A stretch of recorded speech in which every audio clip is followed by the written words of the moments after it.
Everyone in Paducah thought Martha Whitaker had finally lost her mind.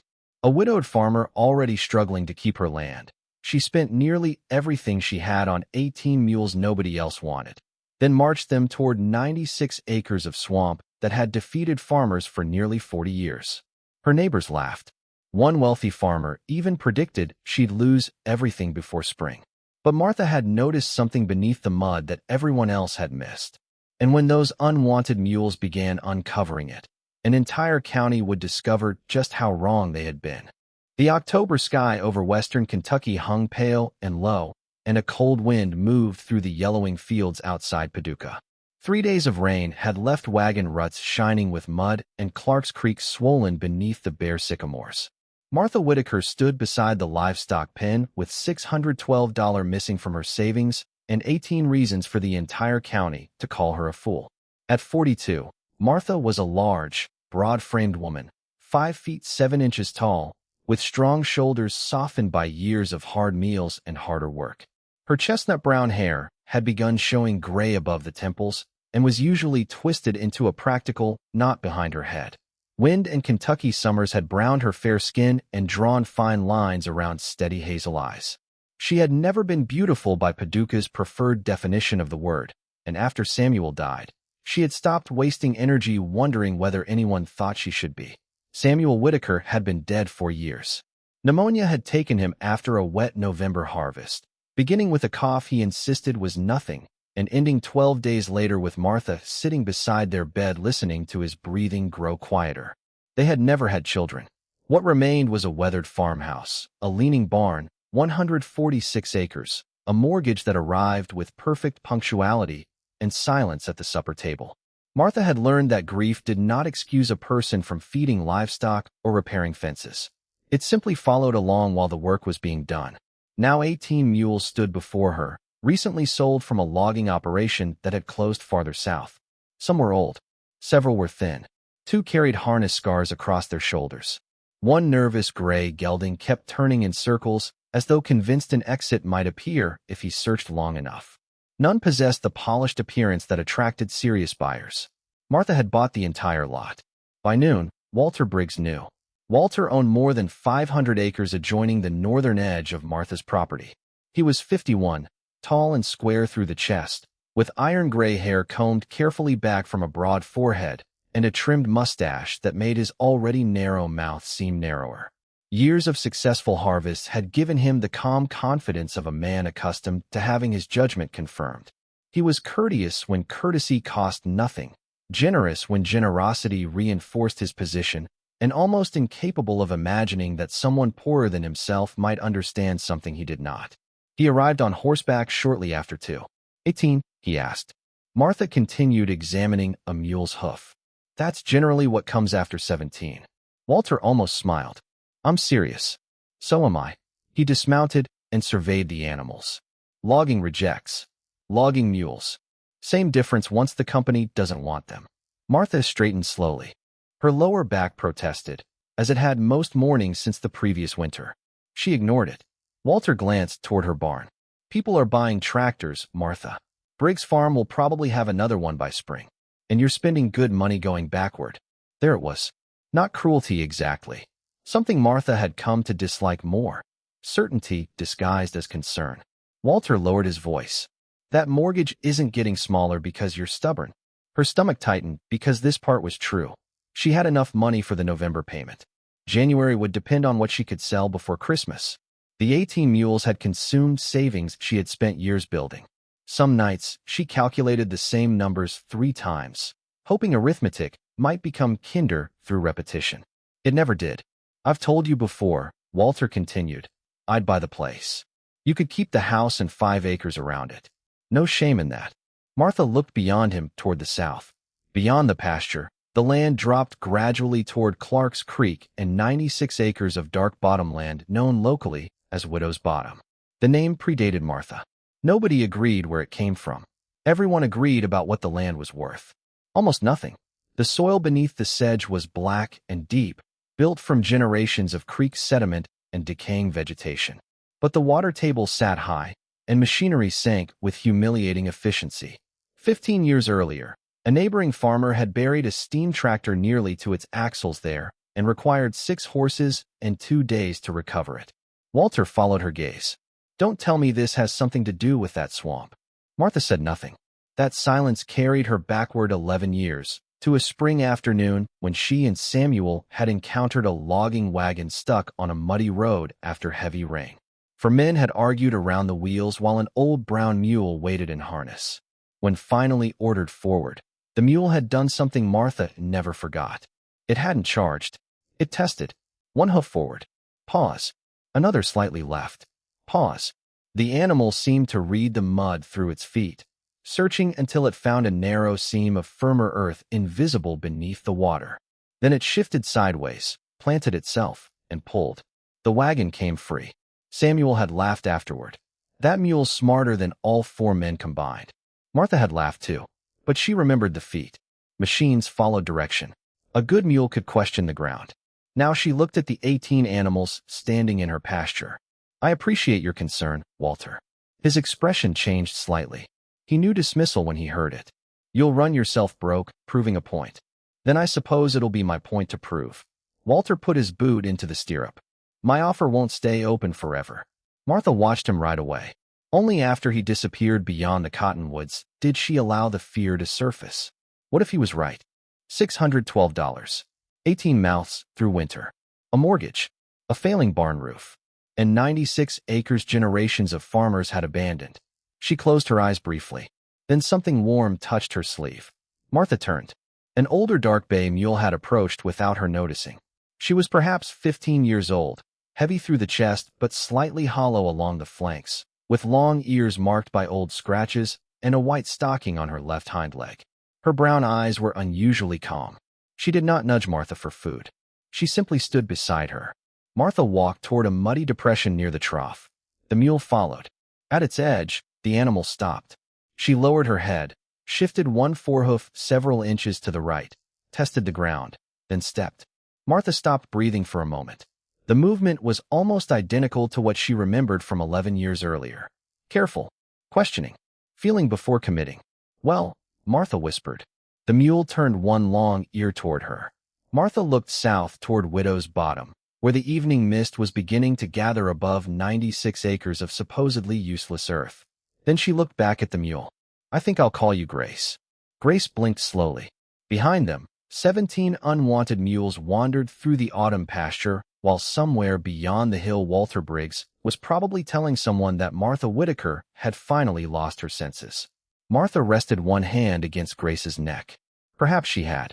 But she had not bought 18 mules because she wanted to farm the way people had farmed yesterday. She had bought them because there was one place on her property where tomorrow's machines could not go. And Grace had just reminded her why.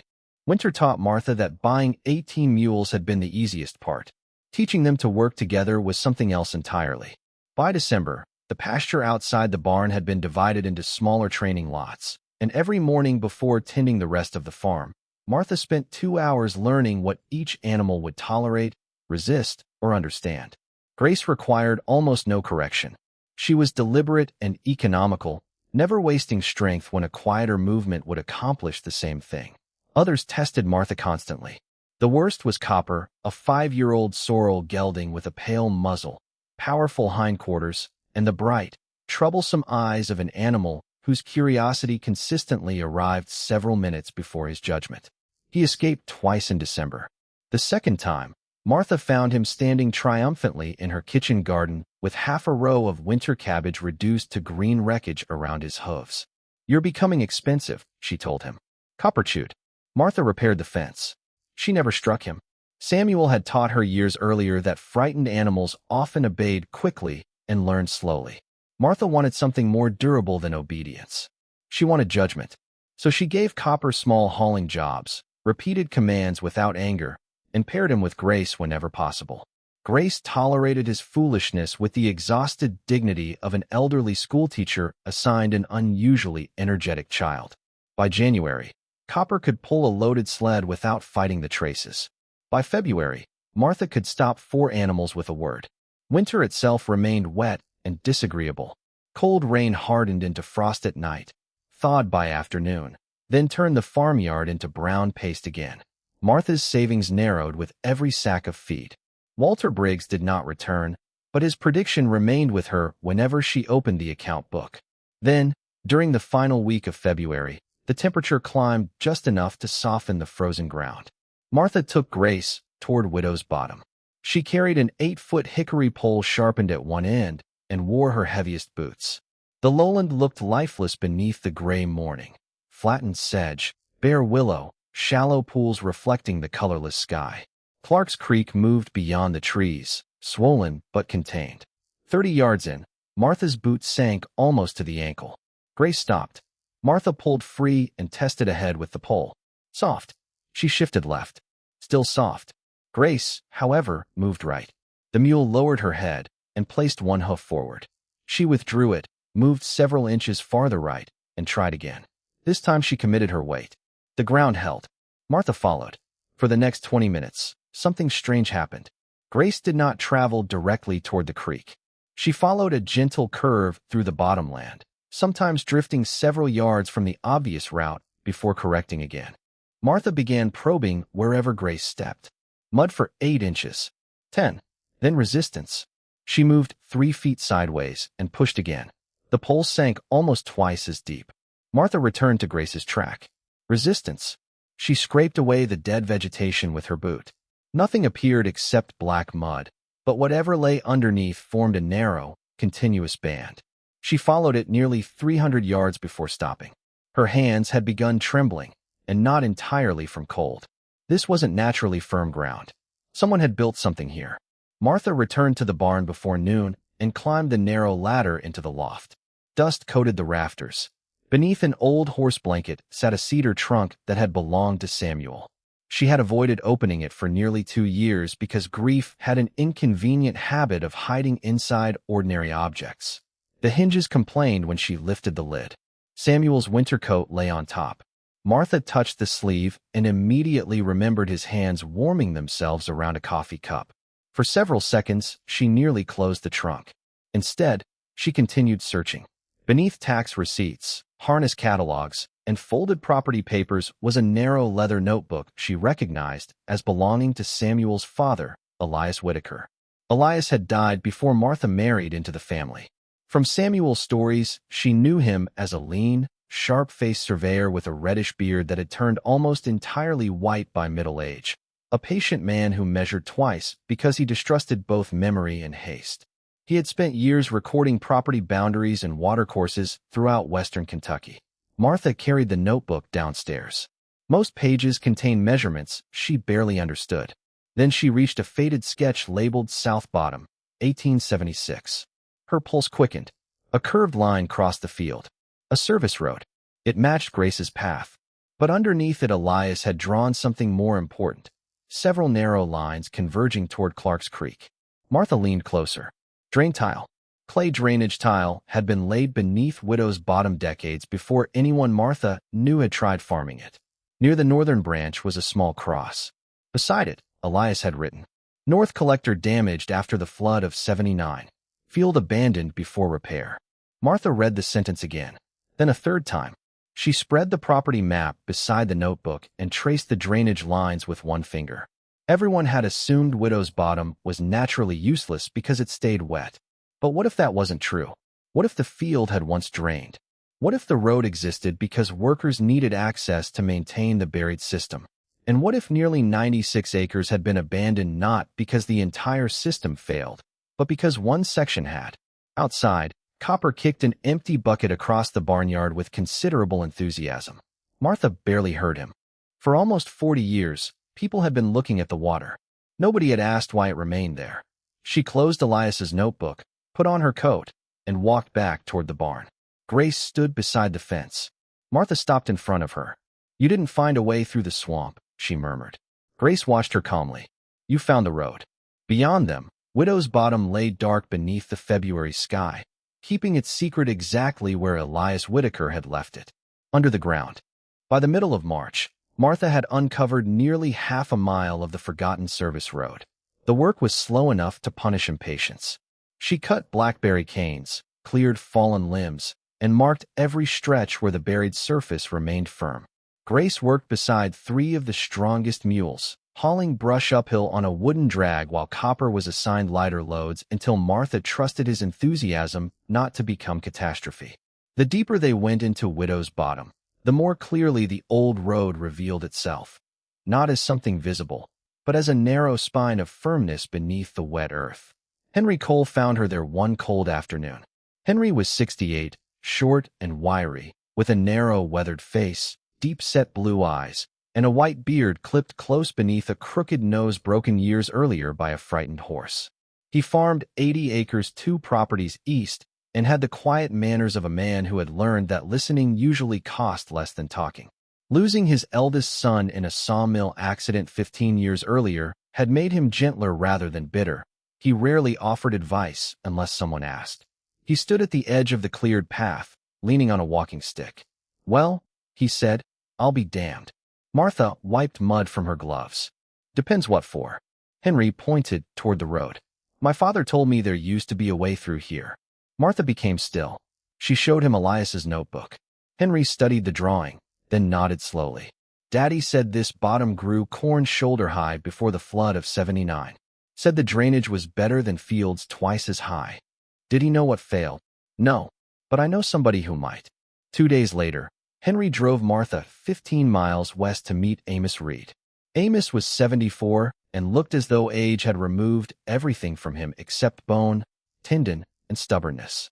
He was tall but badly stooped, with enormous knuckled hands, a bald crown surrounded by thin white hair, and a square gray beard cut short along a deeply lined jaw.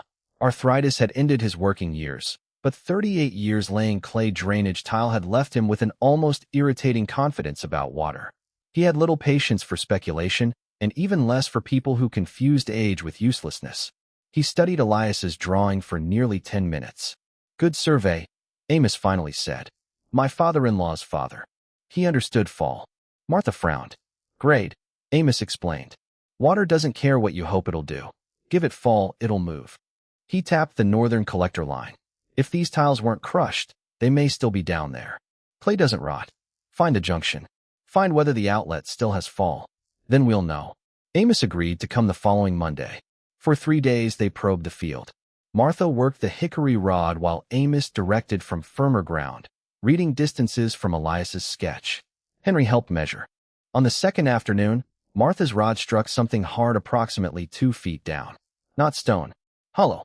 They dug carefully. A curved orange-brown surface emerged from the black soil. Clay tile. Martha stared at it, as though someone had uncovered a buried clock that was somehow still ticking. They exposed several feet. The pieces were dirty but intact. Amos grunted. "Keep going." The following day, they found the junction. The ground above it had sagged into a shallow depression. Beneath nearly 2 feet of mud, 2 tile lines converged into a small brick chamber. One side had collapsed inward. Several clay sections were fractured, and decades of silt had packed the opening almost solid. Martha crouched beside it. This did all that. Amos looked across Widow's Bottom. Water only needs one place where it can't go. The failure was barely 6 feet across. For almost 40 years, 96 acres had carried the consequences. Repair took 4 days. Martha purchased brick, mortar, replacement clay sections, and several wagon loads of washed gravel. A tractor could have carried more in a single trip, but no tractor could reach the junction without burying itself. The mules could. Grace led the first pair down the recovered road, carrying gravel in balanced panniers. Their hooves tested every uncertain patch. Copper followed with another team, considerably better behaved than the cabbage thief Martha remembered from December. Amos directed the reconstruction while Martha and Henry worked in the mud. Broken sections came out. Silt was cleared. The brick chamber was rebuilt, the collector reconnected, and gravel packed around the repaired lines. On the 4th afternoon, Amos examined the mortar and nodded. "Open it." Martha removed the temporary earthen plug at the upper channel. Water disappeared into the collector. Nothing happened. 5 seconds. 10. 20. Martha felt her stomach tighten. Then Henry, standing near the creek, raised one arm. "It's coming." They hurried toward the outlet. At first, only a thin ribbon of brown water slipped from the old clay mouth into Clark's Creek. Then it thickened. Mud came with it. Leaves. Dark silt. And then cleaner water. steady water. Amos folded his arms as though the result had never been in question. Henry smiled openly. Martha didn't either. She stood watching 40 years of trapped water, finally finding somewhere to go. Grace had followed her to the creek bank. Martha rested a muddy hand against the mule's warm neck. You knew where the ground was all along. Grace flicked an ear. Behind them, Widow's Bottom looked exactly as it had that morning. Wet, brown, unimpressive. But beneath the surface, something had changed. The land was draining. And for the first time in nearly 40 years, the old system was alive again. By early April, Widow's Bottom no longer behaved like a swamp. The transformation was not dramatic enough to satisfy anyone looking for a miracle. It happened quietly. Pools that had stood ankle-deep for years shrank into dark stains and disappeared. Sedges yellowed along the newly drained stretches. When Martha crossed the old service road after several dry days, her boots no longer made the sucking sound she had known all winter. One morning she walked 50 yards beyond the road, pushed a spade into the earth, and lifted a heavy slice of soil. It was nearly black, loose enough to crumble between her fingers, rich with the sweet mineral smell of decayed leaves and old creek sediment. She stood there holding it and thought of all the years people had called this ground worthless. Martha refused to let excitement make her reckless. 96 acres were available, but she planted only 40. 28 went into corn. 12 were seeded with timothy grass, partly for hay and partly because she wanted to see how the restored soil behaved under a different crop. The remaining acreage would wait. She had already gambled once. Success, she reminded herself, was not permission to become foolish. The mules prepared the ground in teams. Grace remained steady at the front whenever Martha worked the softer sections. Copper had become strong enough to work beside her and seemed to have discovered that pulling a plow was nearly as entertaining as destroying fences, though considerably more useful. By May, thin green rows crossed Widow's Bottom. Walter Briggs noticed. He stopped beside Martha's fence one afternoon and studied the corn. You actually planted it. That's generally what follows preparing a field. His mouth tightened at the familiar answer. Walter looked toward the creek. One hard rain, and you'll understand why nobody bothered. Martha felt the old irritation rise, but let it pass. She had learned something from Amos. Water did not care about opinions. Then I suppose we'll wait for rain. It arrived 3 weeks later. A warm front pushed across western Kentucky and stalled. Rain began after midnight and continued through the following afternoon, hard enough to turn wagon tracks into streams. Clark's Creek rose against its banks. Martha slept little. Before sunrise the next morning, she pulled on her boots and walked downhill. Her stomach tightened before she reached the field. Water covered portions of Widow's Bottom. Not deep, but enough. For one terrible moment, Walter's prediction seemed to be waiting for her in every reflective pool. Then Martha noticed movement. The water was not standing. It was traveling. Thin currents crossed the field toward the collector lines. At the creek outlet, brown water poured steadily from the repaired system. By afternoon, the shallow pools had retreated. 2 days later, the corn stood in damp ground rather than stagnant water. Martha knelt between the rows and laughed once, quietly. Not because Walter had been wrong, because Elias had been right. Summer brought the opposite test. June dried rapidly. July became hot enough that the upland grass lost its spring color. Dust collected along the road, and Martha began watching clouds with the unreasonable personal resentment farmers sometimes develop toward skies that refused to cooperate. Yet Widow's Bottom behaved differently. The same black soil that had once remained disastrously wet now held useful moisture below the surface. Martha pushed her fingers several inches into the ground beneath the corn and found cool dampness, while soil on the upper fields had become dry and granular. By late July, the difference was visible from the road. The bottomland corn remained dark green. Its stalks were thicker. The timothy stood dense enough that Martha began calculating winter hay differently. Walter began riding past more often. In August, Martha saw him stop entirely. He sat on his horse for perhaps a minute, looking across the corn. He did not wave. He did not laugh either. Martha preferred the second fact. Harvest began in September. There was no impossible yield, no sudden fortune, no wagon overflowing with gold disguised as corn. There was simply a good crop from land that had produced almost nothing for decades. And good was enough. When Martha finished her accounts at the kitchen table, she paid the seasonal note in full. She calculated the hay and grain required to carry 18 mules through winter. Covered. She set aside money for repairs to the barn roof. Covered. Then she counted what remained. $73.40. Martha stared at the number. It was not wealth, but it was the first genuine reserve she had carried into autumn since Samuel died. She rested both hands on the table and allowed herself to feel what she had been afraid to feel all year. Relief. The final corn came out of Widow's Bottom near the end of September. Grace led the wagon along the recovered service road, older and slower than the other mules, but still choosing every step with the same deliberate care. People had begun stopping along the county road to watch. Some recognized the mules from the logging sale. Animals nobody had wanted. Working land nobody had wanted. For once, Martha did not mind being watched. As the last wagon climbed toward the barn, she walked beside Grace with one hand resting against the old mule's shoulder. Across the fence, Walter Briggs had stopped again. This time, when Martha looked toward him, he removed his hat. Nothing more. No apology. No explanation. Martha gave him a small nod and kept walking. Behind her, the harvested rows stretched across 40 acres of dark Kentucky soil. Widow's Bottom had not made her rich. It had done something Martha needed more. It had given her room to breathe. 3 years after the first harvest, Widow's Bottom no longer looked like the place people remembered. Nearly 70 of its 96 acres had returned to production, divided between corn, hay, and rotating forage that Martha used to protect the soil rather than exhaust it. She deliberately left the lowest ground nearest Clark's Creek untouched. Willow, sedge, and native grasses remained there, slowing runoff during heavy rain and giving floodwater somewhere to spread before reaching the cultivated ground. Every March, before planting began, Martha walked the drainage lines with a probing rod, checked the creek outlet, and cleared leaves or silt before small problems could become 40-year problems again. The recovered service road had become permanent, packed harder each season beneath hundreds of mule hooves. People began coming to ask questions. At first, Martha found this amusing. Men who 3 years earlier had slowed their wagons to stare at her 18 unwanted mules now stood at her gate asking how far apart drainage lines should be or whether dark-bottom soil could be recovered after years of saturation. Martha never pretended to know what she didn't. She showed them Elias's drawings, explained what Amos had taught her about grade and outlets, and repeated the lesson she trusted most.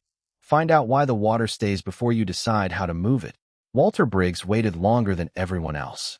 He came one October afternoon without his horse and found Martha replacing a loose fence staple near the north pasture. At 54 now, Walter looked slightly less imposing than he had when he first offered to buy her farm. More gray had entered his hair, and his carefully trimmed mustache was almost entirely silver. Success had not disappeared from him, but certainty had softened around its edges.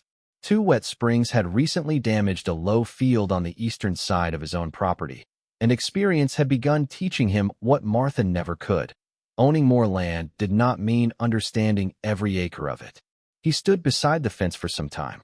Martha kept working. Finally, Walter said, "I suppose I was looking at the wrong thing." Martha drove the staple home. Most people do.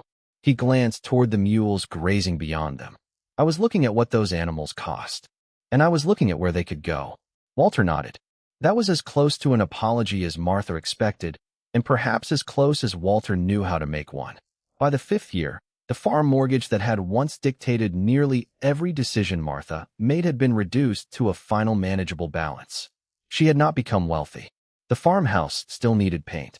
The west side of the barn roof had developed another leak. There was always fencing to replace, harness to mend, seed to buy, and something unexpected waiting for money Martha had intended to spend elsewhere. But fear no longer sat beside her at the kitchen table. For years after Samuel died, November had terrified her.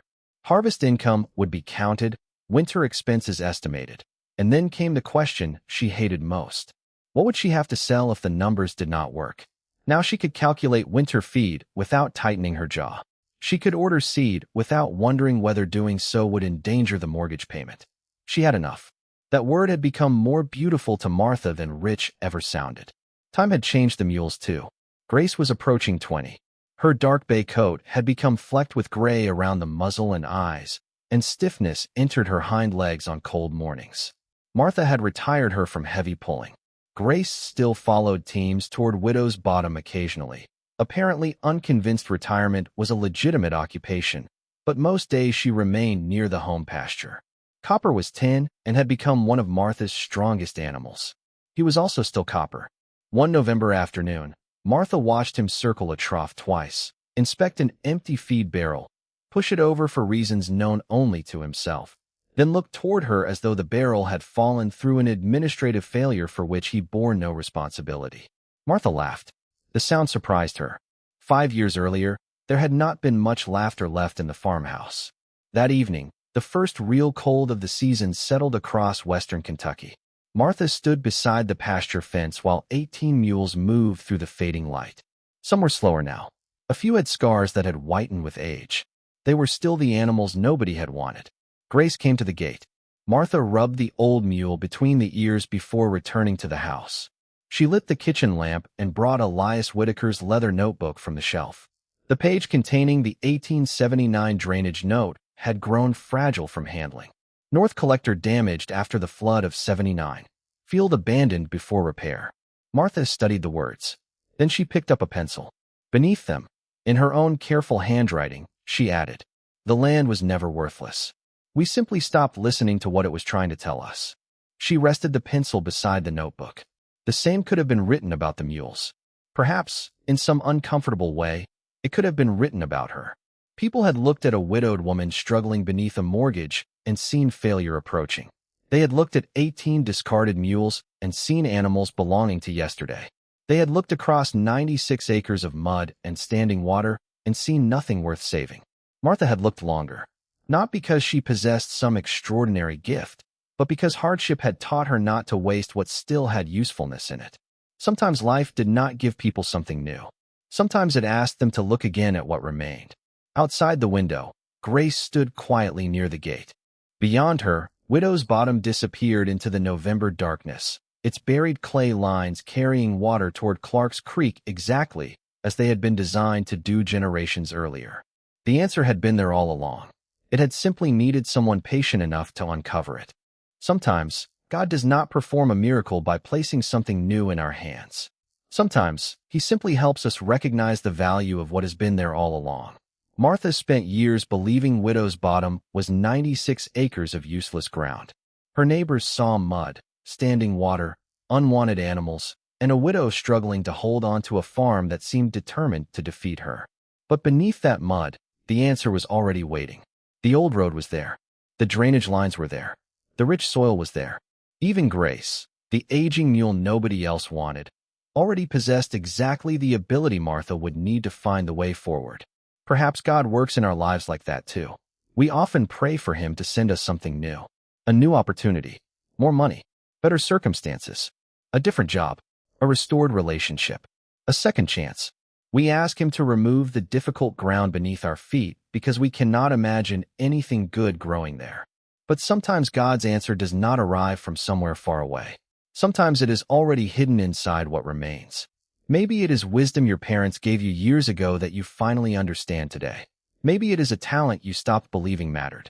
Maybe it is a person you overlooked, an opportunity you dismissed, or even a difficult season that is quietly teaching you something you will need later. And sometimes the thing the world calls worthless may still have a purpose in God's hands. Martha's miracle was not that God suddenly turned a swamp into fertile farmland. The fertile ground had been there all along. Her miracle was finding the courage to look deeper when everyone else had already decided there was nothing worth finding. But faith did not mean Martha could simply stand beside the field and wait. She still had to train 18 stubborn mules. She still had to walk through mud. She still had to search, dig, repair, plant, wait, and risk being wrong. Perhaps that is one of the quiet lessons God leaves for us. Faith does not always remove the work. Sometimes faith gives us the strength to keep working until we discover why the struggle was worth enduring. So if you are walking through your own widow's bottom today, if something in your life looks broken, forgotten, too old, or too far gone, do not be too quick to call it worthless. Look again, pray again, take another step. The answer may not come in the form you expected. Sometimes the miracle is not something God sends down from heaven. Sometimes it has been beneath your feet all along. waiting for faith, patience, and courage to uncover it. If Martha and Grace's story touched your heart, please share this video with someone who may need a little hope today. And tell us in the comments where you're watching from and what part of Martha's journey spoke to you most. Your story may be exactly what another person reading the comments needs to hear.